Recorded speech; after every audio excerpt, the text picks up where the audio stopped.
YouTube, welcome back to another episode of The Cross. I'm your host, Chase, aka Larry's. Got a big episode for you guys here today.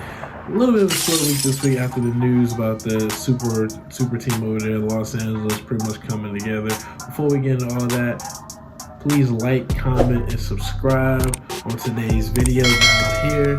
If you guys, just love the content we've been putting out with, the Cross Call of Duty or just the Charge Sports Network as a whole. Shout out to OKC Production Team. Shout out to our sponsors. Their descriptions will also be below too, links and things like that. Code Charge. We gotta give a shout out to Avid for your headset needs. Great headset. Honestly, the volume and quality and things like that is pretty good. I've been using it, every time that I game pretty much now. Give a shout out to Zip Chairs for your gaming chair, office chair kind. These guys have great quality on the chairs and embroidery for custom things like that. Really good product. You guys should definitely check those out as well. And last but not least, we gotta give also a shout out to our sponsor and Advantage for all your gaming supplements need. You gotta stay recharged. You gotta stay energized when you're out here in these streets. That's it, brother. That's the way it is, cuz. That's how it is on the streets, brother.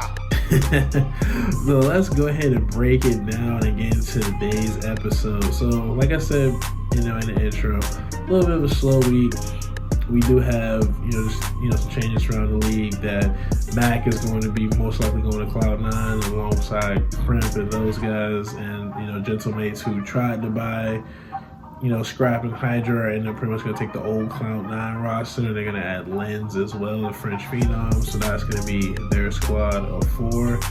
Interesting enough, Tactical Rab kind of talked about the Crimsix maybe coming back to Optic as content inside of that. That'd be great to see because obviously most of the Dynasty, Optic Dynasty is still on Optic in some way or form. You have Scump, as the content. You have Formal as the Halo team. Karma's the COD coach, and so Crimsix come back. It'll make sense. I mean, they're having a legacy match on October 12th, so they probably would announce it around that time as well, but any content that the Dynasty do, and plus with Krim, he's always a character as well. It always should just be good for all Optic fans and good for just the community as a whole. It always has been. So let's also get into the biggest news, me personally think, is about some of the changes coming on with the CDL. So Adam, for you guys that don't know, that used to help run Esports Engine and help with MLG, is guys who are on COD for probably 20 years, or just the scene 20 years in terms of hosting events and helping with formats, league formats, things like that.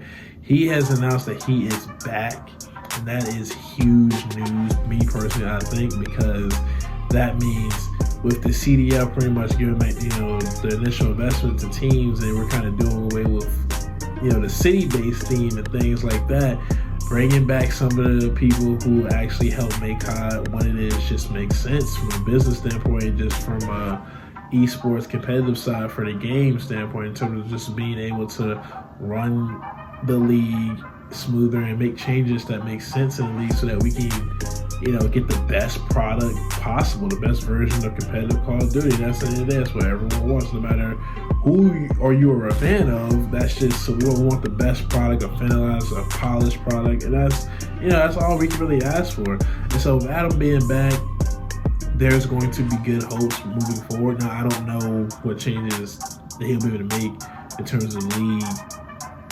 upcoming, but he's going to not just be working with COD, but I think he's going to be also helping out with Halo, StarCraft as well. But he said it himself, he wouldn't have came back if he couldn't help with COD. So that's great to know that he's back and he wants to have more hands-on with the competitive side of COD as he used to, and that's just great news to hear with the start of Black Ops 6. And we also have some other news that we have rumors that matches might start as early as the end of November with a tournament in December. And obviously, us COD fans, we love COD. We want more COD sponsors, so we want more events. We want to see more gameplay. So with that being said, if the season starts in end of November-ish, and we get a land in December, how many events are we going to have this year if, the champs is in July and then, Esports World Cup instead of coming back, so that would be around August again. So we might be in for a good year in terms of just getting more matches and just getting more content out in terms of this gameplay that we, as a product. So that sounds like a win. Fingers crossed. That if anything else that they've changed, or that it's going to be for the better of the game, and that we can have everything smoothly running for this upcoming season. I'm excited. This upcoming season. Let me know, guys, in the comment section, what changes do you think the league needs to make and how it should be ran, and also talk to me about not just the league itself, but just the path to pro, and what you think is the best route for the challengers as well, because we haven't really had, at least this past year, and looking at it now, we haven't had huge rookie classes. So just talk to me in the comment section below about just the pipeline of how, not even just COD, but just how esports can grow, so we can continue to grow industry and things of that nature. But it's been fun, you guys. As always, I'm your boy Chase, and I got you out of class early once again for another week. Hope you guys have a great rest of your week. Peace. I'm out.